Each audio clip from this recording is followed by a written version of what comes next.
547 days. That's how long we've lived in a tiny shoebox studio basement apartment under our house.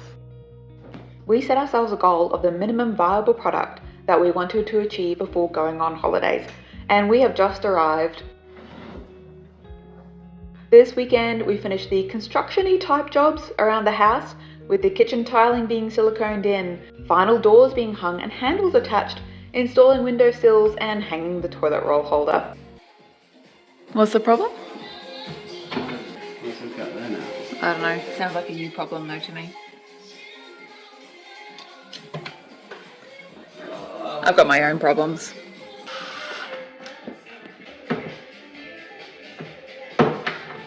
Happy now? Yeah.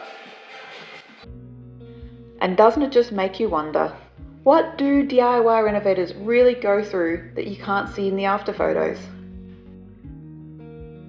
DIY self-renovating is a true survival story. It's the burnout, the financial squeeze, the psychological toll of being a perpetual beginner.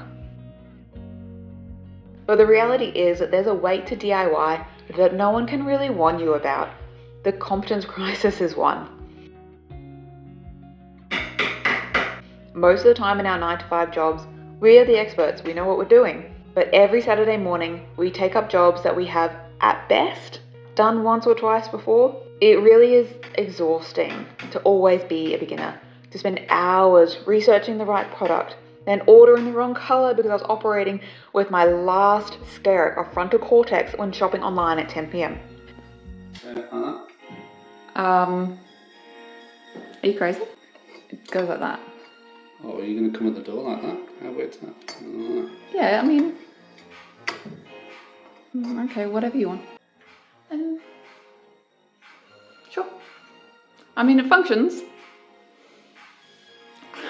Happy life, happy wife. There needs to be a version of that saying for husbands, because when my husband is happy, I'm happy. What's the version? So statistically,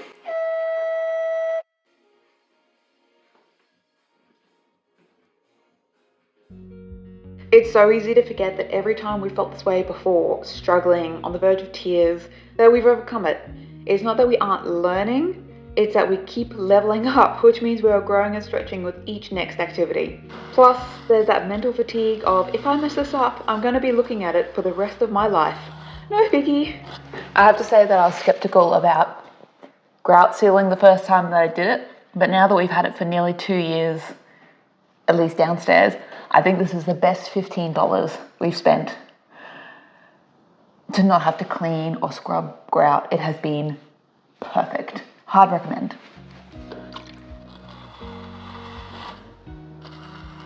It might seem weird to talk about grief in a home renovation, but stay with me. We are for sure privileged to have this opportunity to renovate our own home. At the same time, we do miss the couple and individuals we used to be. We used to go hiking, we used to make pasta from scratch, we used to read books, host friends. Hell, we used to sleep in. I can't tell you the last time we had a weekend. By that I mean a weekend where we weren't working on the house, or thinking about the house, or talking about the house, or planning for something for the house. That feeling is almost as dissatisfying as when the vibrator runs out. There hasn't been a breakfast or a birthday or a dinner party or a holiday in nearly 3 years that has been truly separate from the renos. It's not that we aren't living, it's just the opportunity cost of any Sunday morning spent having bagels by the river instead of painting or tiling adds up. And so we choose the future dream house over the right now hobby or relaxation.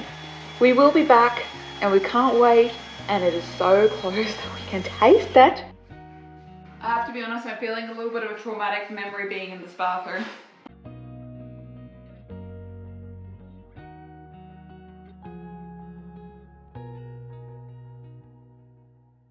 Oh my god. Of course, we can't talk about any couple's renovation without talking about the us in the room. Wait. I can't actually understand these.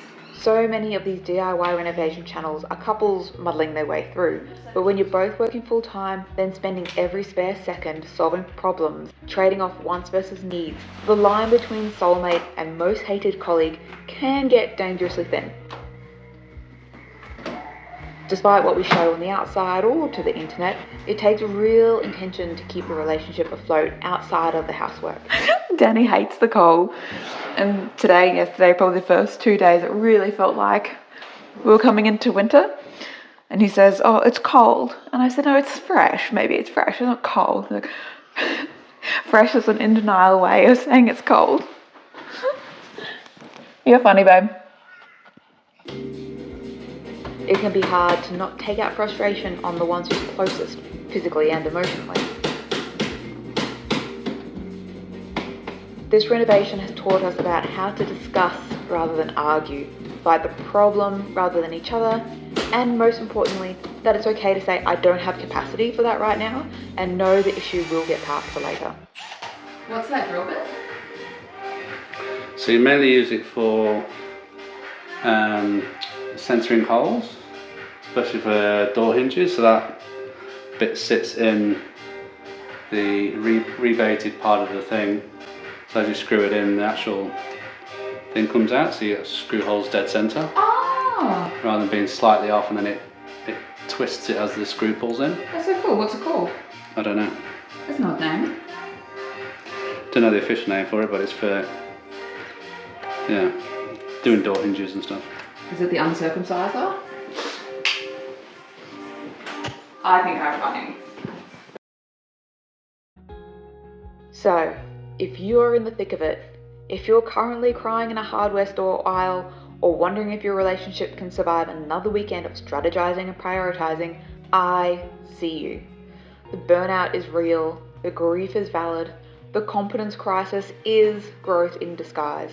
I promise it is worth it, and not for the resale value. Not all of us are planning to sell, Brian.